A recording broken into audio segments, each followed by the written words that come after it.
My good friend Dr. Steve Hotze, Hotze Health and Wellness Center, right at I-10 and Fry. What a phenomenal facility, helping men and women from across the country, and we call him our friend. Good morning, Dr. Hotze. Good morning there, General Malone. How are you, sir? Proud to serve as a Command Sergeant Major in your Army. You're a tremendous guy. This is a really wonderful week. Hey, let's let people, let's cut a little slack. It's Thanksgiving. Yeah. Remember, folks, pleasure's a nutrient. Enjoy the meal. Enjoy the time with your family. Don't get all bent out in sweat whether you got too much salt or too much fat or too much desserts.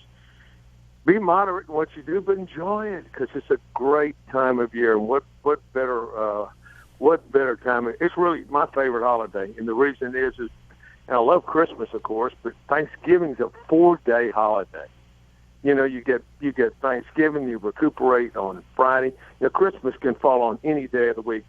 Thursday is always Thanksgiving, so you got 4 good days with family and friends, and it's a great time. What are you planning on doing? I'm coming over to your place. Well, let me tell you what, you bring your beautiful bride, your princess, and family. Come on over because we got the. No, just I've only got 22 grandkids and 7 children, and with spouses and friends and neighbors, and it's going to be regular. It's going to be like a cafeteria here. I'm telling you. You slide your tray down the kitchen. So anyway, that's right. We get. One of the I'll tell you, Dr. Hotze, one of the things you said, and this is a while back when you and I were working together on some projects. You said pleasure is a nutrient, right? That's right, it is. And I think the greatest. Isn't that one of the greatest statements ever? And it can be taken. It can be taken totally out of context. That you can be abandoned to all kinds of pleasures that aren't good. But correct. But pleasure, there's pleasure in its good sense is a sense of feeling of joy and of being with people you love, of enjoying the food around the table. Sharing the feast, just the family time. It's pleasurable. It's enjoyable. It's wonderful. It's meaningful. It gives us a time just to bond with our family and friends again. So that's what. Just enjoy it. Don't get all fretted about it. Now, I know it's easy for you and me to say, Sam, because our wives are. Yes. My wife started worrying about it yesterday. And she went and got all the food and got to cook everything. And we got daughters that are helping out. But listen, I wanted to mention something about Thanksgiving that, as we think about it, that it's really a religious holiday established by our founding fathers back in 1621 when they came over and settled in Plymouth and gave thanks to God for the wonderful harvest they had that year, and that became a tradition throughout the northeastern states up there where the Puritans lived, and then officially in 1789. I don't know if you know this or not, but George Washington, as president, issued a Thanksgiving proclamation. And I read this to my family. My family, we shared around the Thanksgiving table we have for decades. We read the Thanksgiving proclamation, and I think it's really instructive when you consider how far we've come from where our founding fathers were. I'm going to read just a couple of sections from this. It's short, but here it is. By the President of the United States, a proclamation. Imagine our current president writing this. It'd be impossible for him to write. Exactly. But listen to this.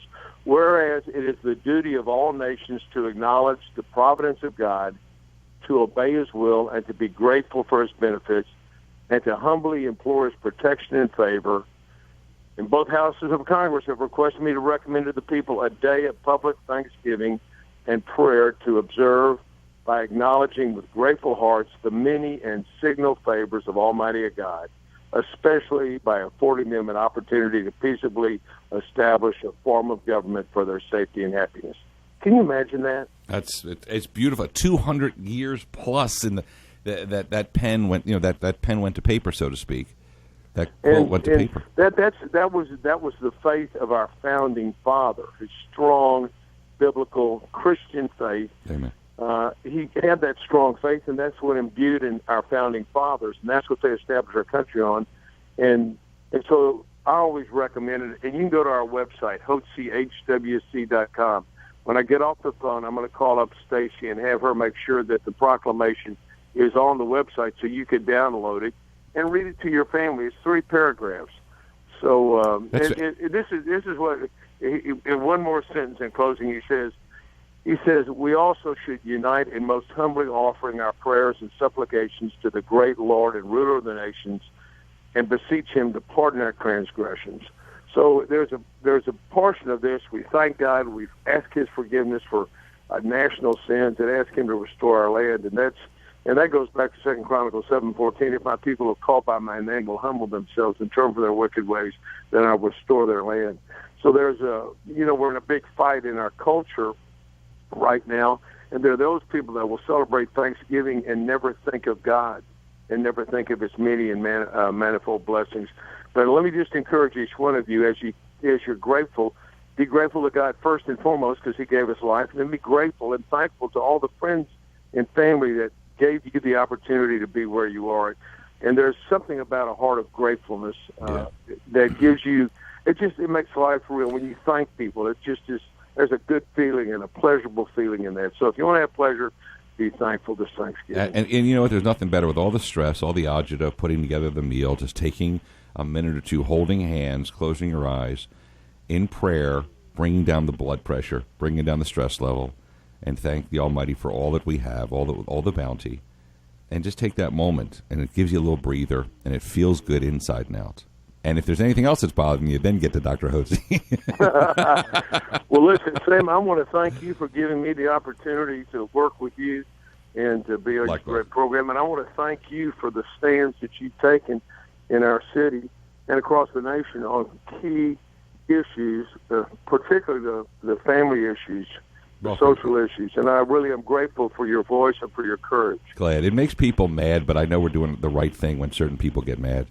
So, well, you're doing. If you beware the man about whom everybody speaks well.